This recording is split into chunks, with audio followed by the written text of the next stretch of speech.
yung reading niya kasayan habang ano ba, ito yung reading niya habang hindi pa siya naka-power up lines. Yan yung reading natin ha. Hintayin muna natin mag 14.6 o 14.7. Yan. Yan yung reading natin ha. Tapos bubuksan natin lahat ng ilaw. Park light, headlight, tapos mini driving light. Sigutan mo siya, pakita mo yung mga nakabukas na ilaw.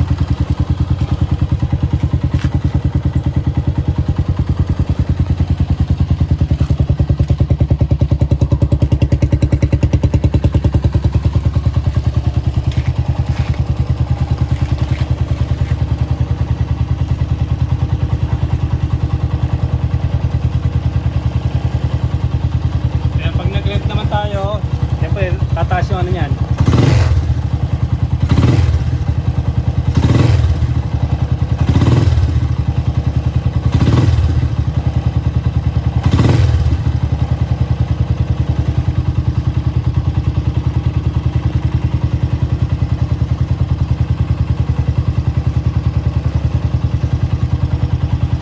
Ayun yung reading natin. Bukas lahat na. Nakabukas yung ano natin ha. Yung ano natin. Park light, brake light natin ha. Double contact park light, signal light, gumagana rin. Mini driving light, tsaka headlight.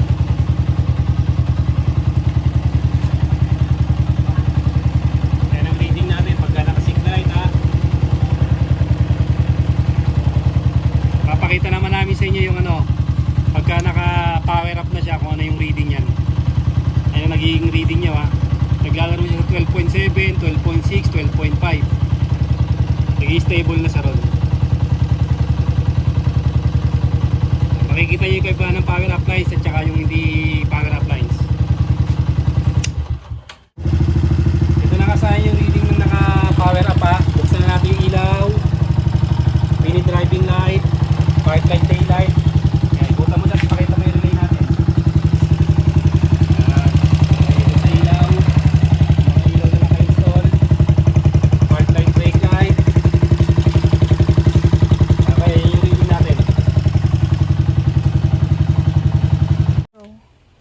Ayan, TMX 125.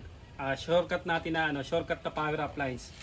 Mas madali na para kahit hindi na kayo magbukas sa loob, sa labas lang tayo magpa-power up. At napadali lang nito. Pwede siya. Ito, tukan mo to. Nagpalit na kasi tayo ng ano ng switch. Ito yung switch ng ano, right switch ng ano ng TMX 125, ito siya. Ipapakita ko sa inyo kung paano yung gagawin niyo ha.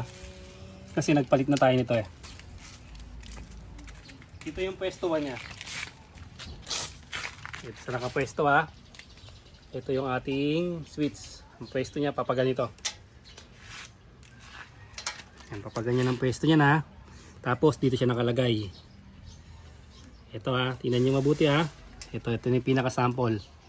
Dito kayo magbubukas. Diyan kayo magbubukas ha. Ito. Dito ipapakita ko sa inyo to kung bakit doon kayo magbubukas ha. Ito siya. Para nakahiwalay sa starter. Ayan. Ito yung starter. Ito yung ating ano, itong park light, headlight switch. Pansinin nyo. Yung headlight switch, ito siya oh. Blue white, yan yung headlight supply ha. Blue white. Tapos yung park light, ito naman yung brown. Ayan siya oh. Ang nagsusupply sa kanya, ito accessory wire. Siya ay nahugot na yung hinang. Ito yung nagsusupply sa kanila ha. Sa headlight supply at saka park light supply. Blue white at saka yung kulay brown. Ito yung nagsusupply sa kanya, ito. Ngayon, pansinin nyo, pagkaduktong sila. Yung isang sinusupply ng accessory wire, ito, sa may starter, ito. Ito yung starter natin, oh. Ito yung starter, ayan, oh. Dito, tutok mo dito. Pakita nila yung kulay black. Itong kulay black na to, accessory wire, ito, kaduktong, ayan sila, oh. Pag ginalaw ko, gagalaw yung dalawa, oh. Ayan, pansinin nyo ha, gumagalaw yung dalawa. Ang gagawin nyo rito, putulin nyo siya rito. Ito, puputulin nyo to. Katulad to ng power uplines ng Motor Star Jaling. Ito siya ha. Ito, yung papuntang switch. Ito yung papuntang starter. Ito yung siya ha. Pagka pinutol nyo to, yan, naputol nyo siya nakahiwalay na ngayon yung starter. Ito na ngayon yung supply ng ng park light at saka ng headlight. Ito na siya ha. O ngayon, ito. Dito kayo ngayon magduduktong. Duduktungan nyo ngayon ito ng wire. Pag duktong nyo ng wire dito, ito na yung ilalagay nyo sa number 87 ng relay. Yung pinutol natin na to, ito ha, nandito nakalagay yan ha. Yung pinutol natin, ito, starter. Itong pinutol natin, headlight, park light, tail light, pagkakasama na. Ito yung duduktungan natin ng wire papunta sa natin, papunta sa, hindi na natin lalagay sa accessory wire. Ilalagay na natin to sa sa power relay natin ha. Basta dito lang ang putol niya na. Pag pinutol nyo rito, nakita nyo itong magkaduktong, paghiwalayin nyo. Ngayon, itest nyo muna para sigurado. Pag nawala yung starter, pag pinutol nyo itong isa, nawala yung starter, ibig sabihin ito yung kukunin nyo. Pag pinutol nyo naman, nawala yung headlight, park light, tail light, ibig sabihin ito yung kukunin nyo. Iduduktungan nyo ng wire. Ito na yun ha, dito lang ha. Dito lang kayo magbubukas. O, ngayon, syempre, iba na yung switch niyan. Nahanap ko na kung ano yung switch ng niyan. Park light, headlight, tail light. Bubuksan natin ito para makita nyo.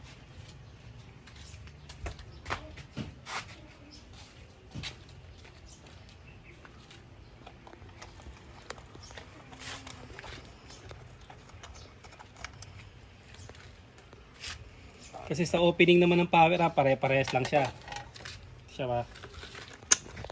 Buksan natin ang park light, headlight. Nakabukas yung park light, headlight natin ha. Ito. Pag gantong switch ang nabili nyo, kasi ito yung order ko, binigay pang pang Rusi yan. Pang Rusi Sigma yata yan. Ito ha. Pansinin nyo siya ha. Siya kasayan ha.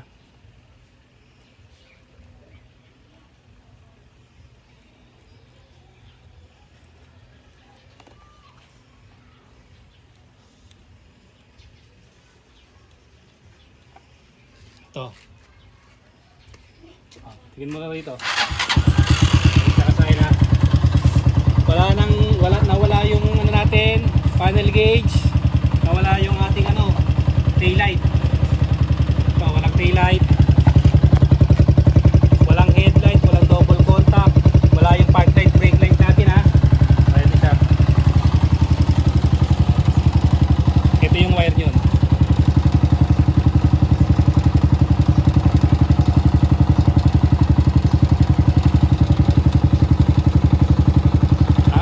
Dito ang kulay nito, ang supply nito green na may lining na green black yung supply nyo ha.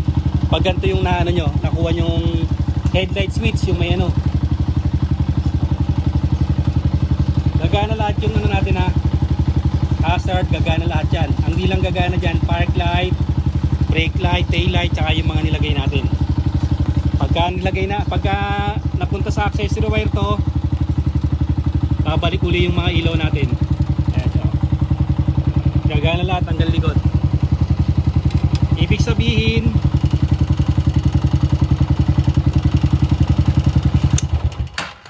sabihin, ito yon, equivalent to ito.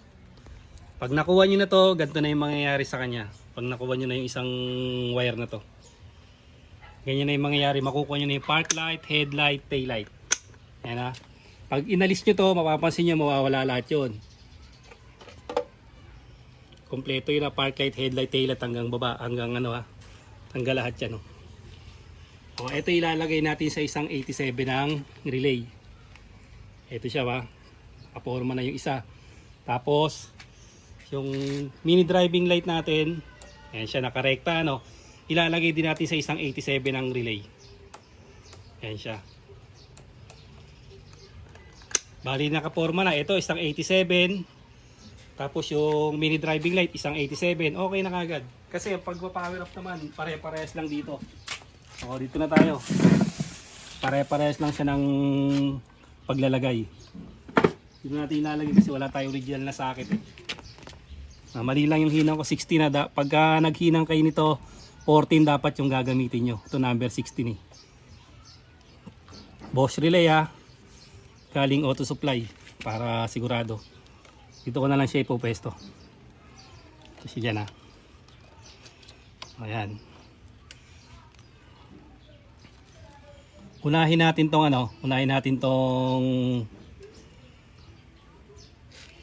number 30.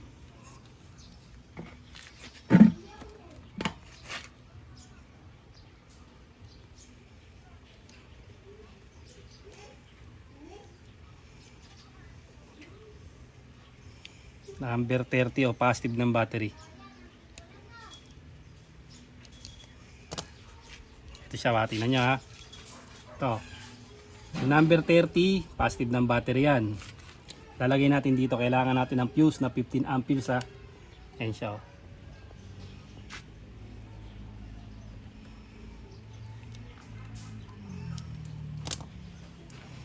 Dito natin lalagay number 30.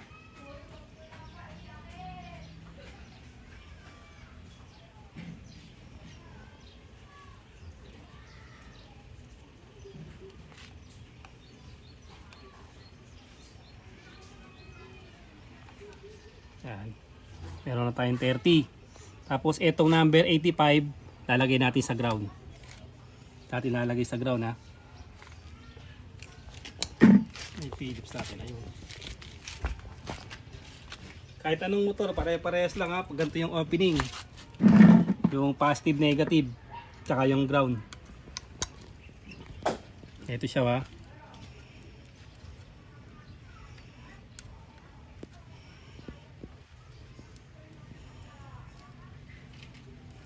Dito natin nilalagay yung yung negative, number 85.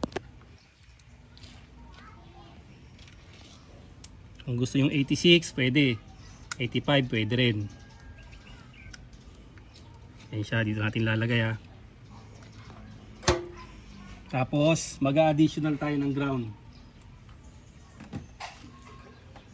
Ito yung additional ground natin ha. Tingnan niya. Bali magiging dalawa ilalagay natin dito. Lumakas ang positive, kailangan lumakas din ang negative.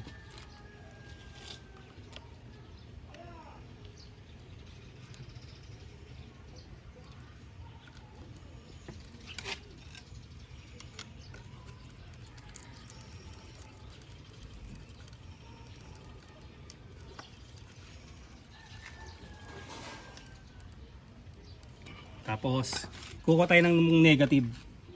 Kailangan maganda yung reading ng negative natin ha. Yung test light.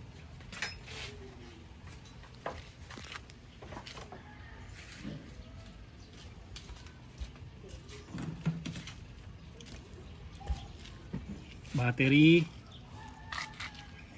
at positive. Ang reading natin 12.8, 12.9, 13.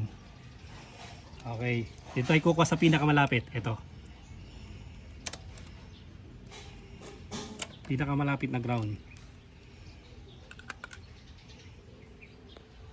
Uy, mababa.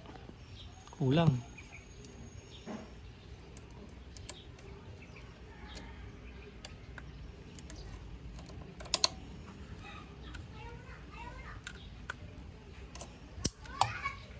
Hindi pwede rito, mababa.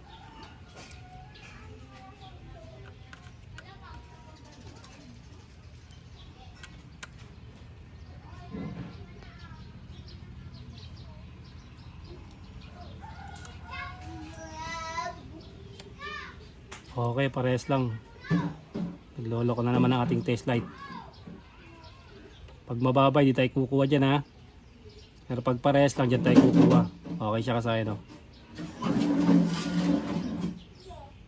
Okay. Okay, dito tayo kukuha ng ground. Parehas lang.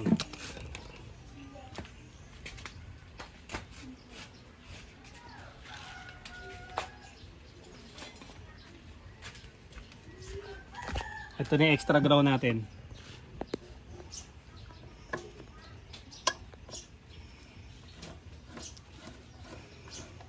Kalagayan ng ating mga fuse. Ito yung para sa busina, para sa alarm at power up lines.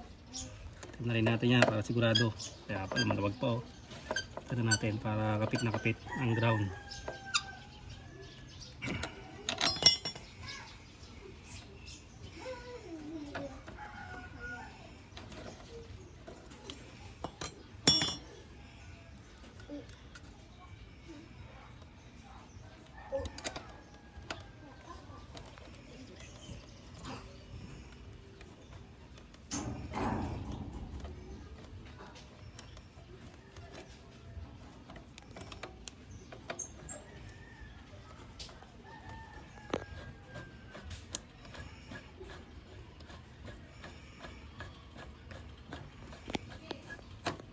Malakas ang ground, malakas ang positive para mas maganda yung supply natin. Balanse. Pag gusto nyo ng 101% power up lines, Becky Works. Siya ba? Tapos dito tayo kukuha ng accessory wire. Ito pwede dito meron dito sa flasher relay. Solid block, pero ang pinakamalapit ito. Brake light. So may ating brake light switch. Pinakamalapit na accessory wire. Ito siya ba? Okay, pabukas ng susian. Okay, patay. Anong ating accessory wire? Solid block. Ito siya ba? Nagpaano na ako dito. Nag-ready na ako dito. Ayun, solid block Sa taas nyo ko din. Para kung nagpalit na kayo ng switch, original pa yung harness, mas makapal yung wire. Sa taas kayo mag-tap. Ito siya, ito na yung accessory wire natin ngayon. Tingnan natin kung tumawid na yung accessory wire. Pabukas.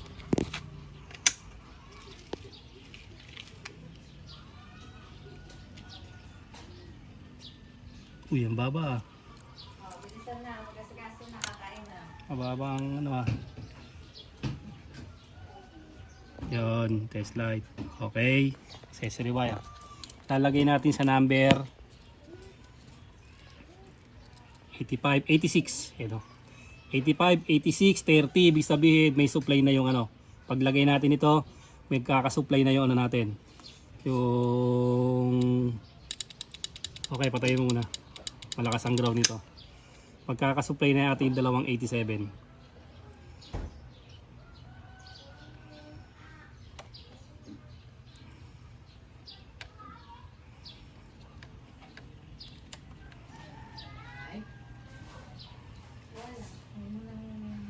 Ito na siya ganito kasimple Ngayon, ito yung MDL natin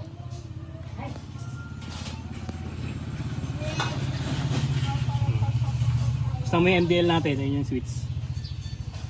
Yun. May Yan. Tapos buksan mo yung tingnan mo kung meron, wala. Tignan mo ngayon kung meron na. Ito na ibig sabihin may supply na yung dalawang 87 natin.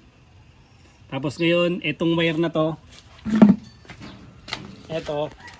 magduduktong tayo doon papunta doon pag nakaduktong na saan namin kayo babalikan. Ito na kasi naduktongan na natin ito ilalagay natin sa isang 87. Ayan, para kumpleto na siya. MDL yung kabila, ito naman yung park light, headlight, tail light, double contact signal light at park light, brake light. Kung sakali naman na ganito yung mabili yung switch, pakita mo itong dalawang switch. Ganito yung switch nyo, pang Rossi Sigma yata to. Ayan. May hazard siya yung may hazard. Ito siya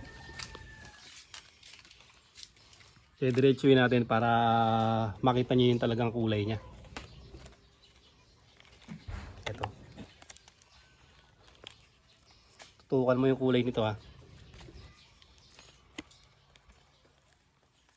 Ayan, ito yung kulay niya Ang kulay ito. Green, red. Ito green red. Parang neutral Ito. Yun ito yung wire. Ito diretso. Yun. Ang gumagalaw. Hilahin mo doon. Bitawan mo, hilahin ko para makita nila. Okay, yan yung green red ang kulay sa replacement na handle switch. Left and right. Ngayon, tapos testing na natin. Balik lang din natin sa dating Kaya muna natin yan pala. Sasarado muna namin to bago natin yung testing. So, Kaya kasayin, habang hinihintay natin itong hinihintay natin mag-charge, bumalik sa 14.6, 14.7. Ito, papakita ko muna sa inyo yung natin Yung gagawin nyo Ito siya Ito yung magkaruktong. Yan. Putulin nyo lang to dahil ito ang supply ng park light na brown at yung headlight na blue white. Ito ang supply Pag naputol nyo to, nakahiwalay na yung nyo. Ito siya dito siya nakalagay. Nakahiwalay na yung park light, brake light, tail light. Idiretso yun siya rito. Idiretso yun sa number 87 ng relay. Yan na siya Para kahit di na kayo magbukas nito, makakapag-power up kayo. Dito lang kayo ihiwa Pag hiwa nyo rito, pag hiwalay nyo yung wire, lugtungan nyo papunta sa 87. Okay na yun. Power up na yung headlight, tail light, at park light. Park light, headlight, tail light. Okay na, ito yung 14.6 na Ito na ngayon yung reading ng ating yung reading ng ating may power up relay. Naka-power up place na. Headlight, tapos mini driving light. Ayun na yung reading ngayon. Masaya na nakabukas sa ikutan mo.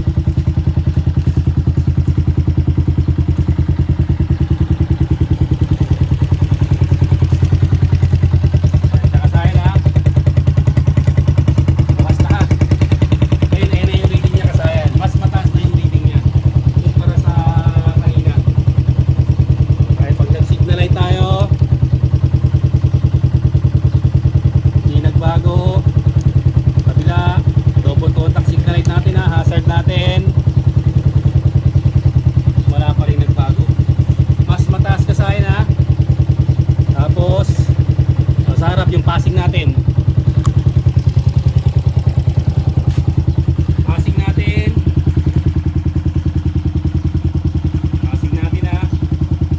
Stock horn.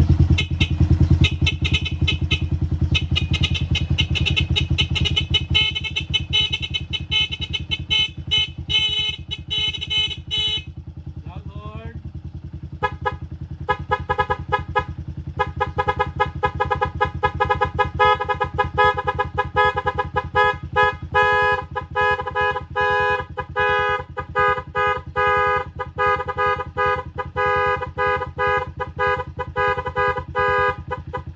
Okay siya kasayan buwang-buo pa rin yung niya. May busina pa rin tayo at saka meron pa rin tayong meron pa rin tayong Nitro Music. Okay na okay pa rin siya. Stable na stable kasayan Mag signal light tapos mag preno.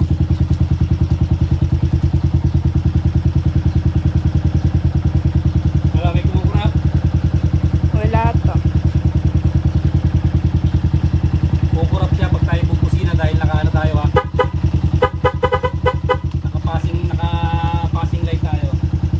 Ayan siya kasayan. Kahit bumusina tayo ng bumusina, binawasan natin yung yung ating battery. Mataas pa rin yung ating reading. Tapos pag pinamp natin, angat kagad siya. Napakabilis ng pag-angat niya. Pagka nagano tayo. Ito na kasayan yung babara natin Well, babalik din siya sa 12.8 dahil nagbusin na tayo, nabawasan siya. Pero yun ang kagandahan yan, walang kurap na yung yan, mahaba buhay ng battery at saka yung wire, hindi hirap yung wire harness. Yan kasayan yung reading natin ng power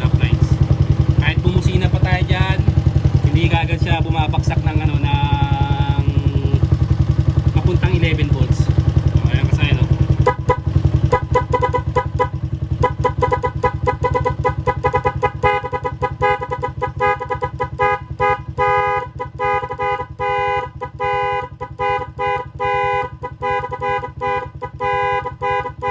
Ayan siya kasaya. Tapos pag bumitaw tayo sa busina, balik agad siya.